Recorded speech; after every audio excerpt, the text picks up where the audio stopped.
आप डार्विन के सिद्धांत को पढ़ते हैं कि हम बंदर की संतान थे, लेकिन आप तुलसीदास जी के सिद्धांत को नहीं पढ़ते। रामचरितमानस में लिखा है कि भगवान राम मनुष्य थे और मनुष्य की सेवा में बंदर भी हाथ जोड़े खड़े रहते थे। तो बंदर अलग थे, मनुष्य थे। ऐसा नहीं कि पहले बंदर ही थे, मनुष्य नहीं थे, बंदर भी थे और मनुष्य भी थे। पर विडंबना देखो, तुम विदेशी सिद्धांत को फॉलो करते हो, अपने घर के सिद्धांत को नकारते हो।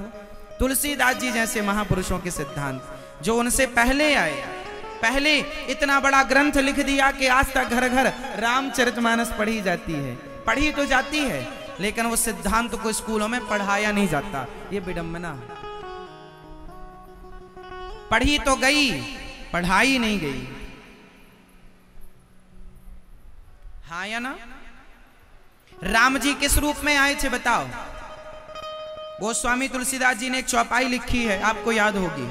राम जी इस धरती पर किस रूप में आए थे आप बताओ? विप्रधेनु सुर संतहित लीन मनुज अवतार। राम जी किस रूप में आए थे? मनुष्य के रूप में। और हनुमान जी किस रूप में आए थे? बंदर के रूप में। मतलब बंदर भी थे तब और मनुष्य भी थे तब। डार्विन कहते हैं कि बंदर इंसान हो गए, मनुष्य हो गए। तो भैया बंदर यदि मनुष्य हो जाते तो फिर बंदर खत्म हो जाते, सारी मनुष्य हो जाते, फिर वृंदावन में बंदर क्यों है? फिर वृंदावन में बंदर क्यों है? फिर आपके नगर में, शहर में बंदर क्यों है? सारे मनुष्य हो जाते। और तब के बंदर मनुष्य हो गए तो आज के क्यों नहीं हो रहे हैं बंदर मनुष्य? आज भी तो इन बंदरों को लाखों साल बंदर बने ही हो गए। मतलब सिद्धांत कुछ भी। पर स्कूल में जब प्रश्न आता है आपको लिखने में तो यही लिखना पड़ेगा डार्विन के सिद्धांत को, वरना नंबर कट जाएगा। कुल मिलाकर के कहा यह गया कि आपने अपनी संस्कृति को, अपने धर्म को ठीक नहीं जाना। जिसने जैसा कहा हमने वैसा मान लिया।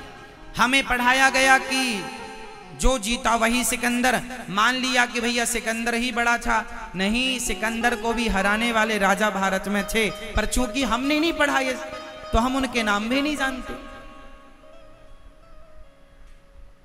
हमें जो पढ़ा वो कह दिया। बताओ विमान की खोज किसने की? भैया बताओ, चश्मा वाले भैया, विमान की खोज किसने की? पढ़ा नहीं आपने? विमान किसने बनाया? Wright brothers. राइट ब्रदर्स ने विमान बनाया। कब बनाया? 1903 में सफल परीक्षण किया। 1903 में सफल परीक्षण कर दिया, विमान बना दिया। किसने? राइट ब्रदर्स ने। और आप आश्चर्य मानेंगे, आज सिलेबस में पढ़ाया जाता है, जब भी आप डालेंगे विमान किसने बनाया, नाम आएगा राइट ब्रदर्स का। लेकिन ये सत्य नहीं है। सत्य ये है कि 1885 और 90 के दशक में भारत के एक वैज्ञानिक हुए हैं, शिवपदे दलपदे जी। दलपदे जी उनका नाम है, शिव प्रसाद दलपदे जी। उन्होंने विमान बनाया था। हिस्ट्री कभी पढ़िए भारत की तो मिलेगा आपको। 1885 और 90 के दशक में बना दिया विमान। उसी ड्राइंग को कॉपी, चूंकि देश गुलाम था तो ड्राइंग को कॉपी कर लिया राइट ब्रदर्स ने। अंग्रेजों ने ड्राइंग ले ली और उन्होंने कहा कि यदि भारतीय लोग विमान बनाएंगे तो खिताब इनके गले में जाएगा, इनका वर्चस्व बढ़ जाएगा। इसलिए उन्होंने चोरी कर ली ड्राइंग और दे दी। ये बात हम नहीं कह रहे हैं, आप भारतीय इतिहास कभी पढ़ें, भारत के दर्शन पढ़ें, बहुत कुछ मिलेगा। इसलिए अपने धर्म ग्रंथों को पढ़ना सीखिए, अपने भगवद गीता, रामचरितमानस, वेदों को, पुराणों को पढ़ना सीखिए, बहुत ऊंचा ज्ञान मिलेगा। घड़ी का आविष्कार करने वाले व्यक्ति का नाम क्या था? 10-10, इसलिए 10:10 होता है घड़ी में। कब बनी घड़ी? लगभग 600-700 वर्ष पहले। और हमारे यहाँ 1400 साल पहले कोणार्क मंदिर बनाया, जिस मंदिर में एक ऐसा पत्थर का सर्कल है जो 10 के नोट में भी छपा हुआ है नए, उसमें वो आज भी सूर्य के प्रकाश से बिल्कुल परफेक्ट टाइमिंग बताता है। हाँ या ना? बताता है। आप लोग अपने ग्रंथों को पढ़िए। हम ये सारी बातें सिर्फ इसलिए बता रहे हैं आपको कि आप भी अपने धर्म को जाने, अपने आप को जानिए। दूसरों को बड़ा कहते कहते तुम्हारी जेवा थक नहीं रही है। कभी अपने आप को जाने होते तो पता चलता कि हम गीदड़ों को शेर कह रहे हैं। अपने इतिहास को जानिए। अंग्रेज आए, मुगल आए, उन्होंने सबसे पहले भारत का इतिहास मिटाया। उन्होंने सबसे पहले भारत की पहचान मिटाई। नालंदा में आग लगवाई, 11 महीने तक आग जलती रही।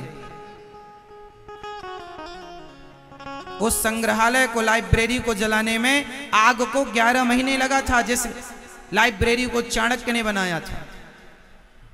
चाणक्य के पास ऐसा सामर्थ्य था कि सामान्य से बच्चे को उठाकर सम्राट बनाकर बिठा दिया भारत का। यह चाणक्य की ताकत थी। आपने कभी इस ताकत के बारे में जानने की कोशिश नहीं की। चलिए आप जाने, इसलिए हमने ये सारी बातें आपसे कही कि आप अपने दर्शन, अपने वेद, अपने पुराण, अपने धर्म ग्रंथों को जाने, अपनी भारतीयता को पहचाने और अपने आप को, अपने सनातन संस्कृति को सर्वश्रेष्ठ कहें।